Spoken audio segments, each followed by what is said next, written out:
Mon Seigneur et mon Dieu, je crois de tout mon cœur que tu es ici, que tu me vois, que tu m'entends. Je t'adore, à genoux devant toi. Je te demande le pardon de mes péchés et ton aide pour faire de mon mieux ces moments de prière. Marie, ma Mère Immaculée, Saint Joseph et mon ange gardien, intercédez pour moi. Le monde appartient à ceux qui ont bien dormi.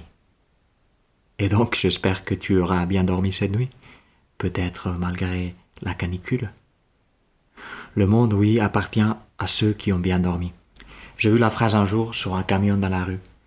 C'était une marque de matelas, ici en Suisse, qui avait adapté les proverbes, qui est aussi vrai, que le monde appartient à ceux qui s'élèvent tôt. Mais j'aimerais t'offrir encore une troisième variation, qui est même plus vraie que ces deux premières. Le monde appartient à ceux qui se reposent en Dieu. En fait, dans une de tes béatitudes, Jésus, tu nous dis quelque chose de très semblable. Heureux les doux, car ils posséderont la terre. Et il en faut de la douceur pour se reposer en Dieu. La douceur de lâcher prise, de laisser les choses qu'on a entre mains, pour nous mettre nous-mêmes entre tes mains. Comme le dit un psaume qui dit « Mes jours sont dans ta main ». Et oui, nous mettre dans les mains de Dieu. C'est ce que toi et moi nous faisons maintenant avec ces moments de prière. Nous reposer en lui. Venez à moi, tu nous dis Jésus, vous tous qui êtes fatigués et chargés, et je vous donnerai du repos. Parfois, il peut nous arriver, on est si fatigué qu'on ne sait quoi dire dans la prière. Ne pense pas que nous, les prêtres de 10 minutes, nous avons toujours des choses à dire à Dieu. Ne pense pas que notre prière soit toujours si fluide.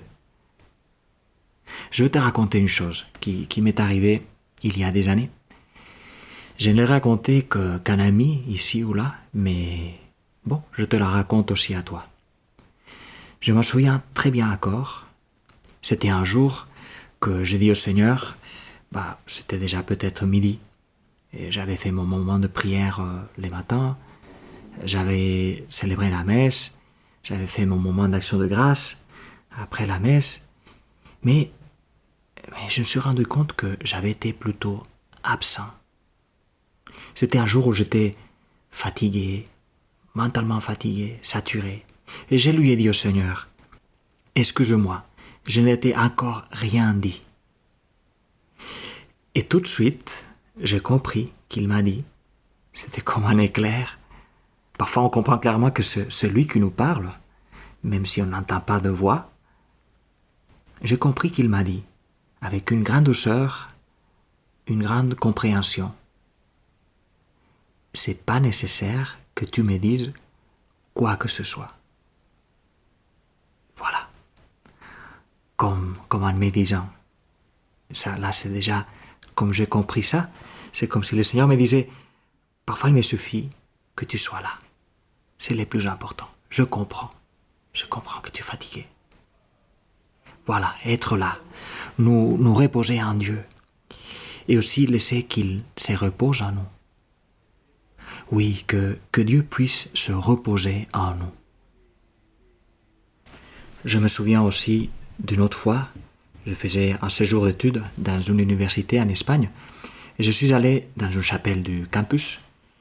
Et à l'entrée, avec les infos des horaires de messe, des confessions, d'adoration, il y avait aussi écrit « Descanso para Dios ».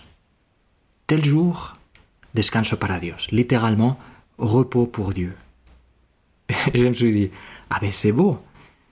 C'est ça, c'est une invitation à venir ici pour être du repos pour Dieu. Comme un ami qui me disait que parfois, lorsqu'il était un peu dépassé, et il entrait dans une église, il se mettait à genoux devant le tabernacle et il disait à Jésus, « Et toi, ça va ?»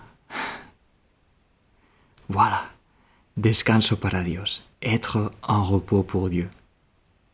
En fait, après coup, j'ai compris que ça c'était probablement le deuxième degré, la façon où je l'avais compris. Le premier degré, c'était pause pour Dieu. Une des pauses entre le cours, qu'on appelle aussi là-bas descanso. Donc au lieu de passer la pause à prendre un verre, ce qui est aussi très bien, ou à papoter de tout et de rien dans le couloir, le passer avec le Seigneur, y traînant aussi peut-être l'un ou l'autre de ses amis. Et donc, en donnant à Dieu une pause, un descanso, on devient du repos pour Dieu, du repos pour toi, Seigneur. Il y a quelques jours, en relisant le livre de la Genèse, j'ai découvert une ligne magnifique. Ça arrive souvent avec la Bible, n'est-ce pas? Eh bien, c'est après le déluge, tu t'en souviendras, il y a Noé qui faisait partir une colombe depuis l'arche pour savoir s'il y avait déjà de la terre sèche ou pas. Et à une certaine reprise, la colombe ne rentre plus. Et donc Noé comprend qu'elle a trouvé un endroit meilleur pour se poser que cette arche archi-pleine de bêtes. Cette colombe d'ailleurs est un clin d'œil vers le tout début de la Bible, lorsqu'on nous apprend que l'Esprit de Dieu survolait les eaux.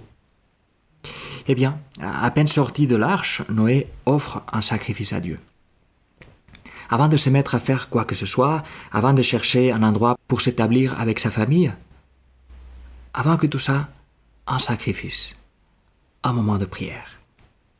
Et voilà la ligne qui m'a frappé. Le texte dit, les traductions de l'hébreu que j'avais lues jusque-là ne les rendaient pas, mais le texte dit que Dieu s'approcha vers ses sacrifices et il sentit l'arôme du repos. C'est beau, n'est-ce pas? Le vrai repos pour Dieu, il a un arôme agréable. Et c'est quoi le vrai repos? Comme je te disais, déjà ce que nous faisons maintenant. Qu'est-ce que je fais dans la prière? À quoi est-ce que ça sert? Ça sert à rien et ça sert à tout. Je suis là. Je me tiens là. Je pourrais faire, aller, et non, je me tiens là. Je renonce à faire. Je me tiens là. De même, à quoi est-ce que ça sert de passer du temps avec quelqu'un qu'on aime? Un ami, son mari, son épouse, ses enfants. À quoi est-ce que ça sert? C'est tout simplement pas la bonne question. Je suis là parce qu'on s'aime, parce que je les aime. Parce que si je n'étais pas là, on ne s'aimerait pas. Ce ne serait pas vrai qu'on s'aime. Un ami prêtre me disait l'autre jour que lorsque quelqu'un lui dit qu'il est catholique mais pas pratiquant, il lui dit qu'il est vegan mais pas pratiquant. Tu peux imaginer, un vegan pas pratiquant n'est pas un vegan. Un catholique qui ne fréquente pas Dieu, qui ne va pas à la messe pour être avec lui, un catholique qui ne prend pas le temps pour prier, n'est pas un catholique. Ou pas plus qu'un vegan non pratiquant n'est un vegan. Si tu es dans l'hémisphère nord, tu es peut-être en vacances. Vis tes vacances avec Dieu. Ne laisse pas la messe. Au moins celle du dimanche. Ne laisse pas la messe comme si c'était du travail. Et donc, c'est qu'on laisse tomber pendant les vacances. Non, la messe, c'est pas du travail, c'est du repos. Et de même avec la prière. Le fait que tu sois maintenant en train de prier avec moi est une bonne preuve que tu ne laisses pas ça. Mais ne laisse pas passer un jour sans cela, sans la prière. Et à plus forte raison si tu es déjà de retour ou pas en vacances. Ne laisse pas passer un jour, ne laisse pas passer un dimanche non plus, sans te reposer en Dieu et sans que Dieu puisse se reposer en toi. Qu'il puisse sentir dans ton âme et qu'il puisse y répandre l'agréable arôme du repos. Je te remercie, mon Dieu, des bonnes résolutions, des beaux désirs et des lumières que tu as semées dans mon cœur pendant ce moment de prière. Je te demande de m'aider à les faire fructifier. Marie, ma Mère Immaculée, Saint Joseph et mon ange gardien, accompagnez-moi toujours en chemin.